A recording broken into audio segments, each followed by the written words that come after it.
বর্তমান সরকার গঠন হওয়ার পর ৮টি কমিশন গঠন করা হয়েছিল।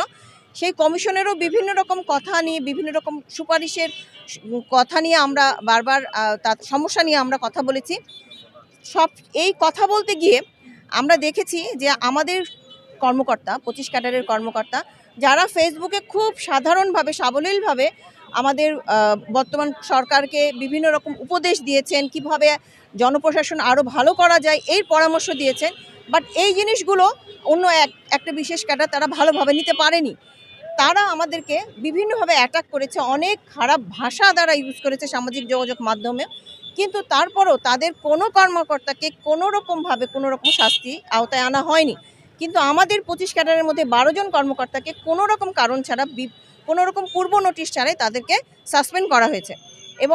এবং এই 12 জন কর্মকর্তার সাসপেনশন হওয়ার পরেও আমাদের কোনো রকম উপদেষ্টা মণ্ডলী কিন্তু এই ব্যাপারে কিছুই জানতেন না।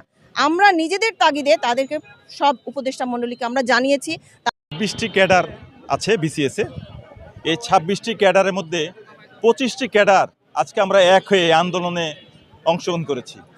কারণ একটি ক্যাডার সবসময় আমাদের সাথে এক প্রভুর মতো আচরণ করে এবং বিভিন্ন ধরনের নিয়ম নীতি তারা আমাদের উপর চাপিয়ে দেয় এবং আমাদের প্রমোশন থেকে শুরু করে, পোস্টিং থেকে শুরু করে সবগুলো তাদের কন্ট্রোলে। আজকে দেশ ফ্যাসিস্ট মুক্ত হলেও প্রশাসন ক্যাডার ফ্যাসিস্ট মুক্ত হয় নাই। তারা সেই ফ্যাসিস্ট আচরণ আমাদের সাথে এখনও বজায় রেখেছে। এর প্রেক্ষাপটে আমরা কিছু দাবি দেওয়া নিয়ে সামনে এসেছি। যেমন একটি দাবি হলো যে যার মন্ত্রণালয় তার ক্যাডার। আরেকটি দাবি হলো যে উপসচিব কোটা বাতিল করে মেধার ভিত্তিতে নিয়োগ দেওয়া। আমরা চাই যে সব জায়গায় মেধার মূল্যায়ন করা হোক।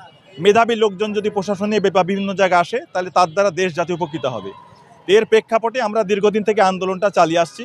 মাঝখানে আমাদেরকে কিছুটা আশ্বাস দেওয়া হয়েছিল যে হ্যাঁ, আমাদের দাবি দাওয়াগুলো পূরণ করা হবে। কিন্তু বর্তমানে দেখা যাচ্ছে এই নিয়ে বিভিন্ন রকম টালবাহানা চলছে এবং এর প্রেক্ষাপটে আমাদের কিছু লোকদেরকে বরখাস্ত করা হয়েছে বা তাদেরকে বিভিন্নমূলক শাস্তিমূলক ব্যবস্থা নেওয়া হচ্ছে তাদের বিরুদ্ধে। এইগুলো যাতে না করা হয় এই জন্য আমরা আজকে আন্দোলন কর্মসূচি ঘোষণা করেছি। জন্যই আমরা একই সাথে যোগদান করি। আমাদের সাথে দেখা যায় যে প্রশাসন ক্যাডার যারা আছেন তারা অতিরিক্ত সচিব হয়ে গেছেন, তাদের পদ নাই কিন্তু তারা প্রমোশন নিচ্ছে। অথচ আমাদের ক্ষেত্রে দেখা যায় পদ থাকা সত্ত্বেও আমাদের প্রমোশনটা হচ্ছে না। তাদের পদ না থাকলেও তাদের দেখা যাচ্ছে যে তাদের কিছু নতুন করে পদ স্বাভাবিকভাবে তৈরি করে, সেখানে প্রমোশন নেয়। আবার দেখা যাচ্ছে হয়তো একসময় আমরা যোগদান করি, ওনারা আমাদের বস এসে আমাদের এখানে আসেন। অথচ আমাদের যে আন্দোলনটা হলো যে যার মন্ত্রণালয় আমরা সেখানে যার ডিপার্টমেন্টে তার মন্ত্রণালয়ে আমরা কাজ করবো। এটি আমাদের আজকের আন্দোলনের মূল কথা আর কি। বিশেষ করে 25 ক্যাডারের সমন্বয় পরিষদ আমরা এখানে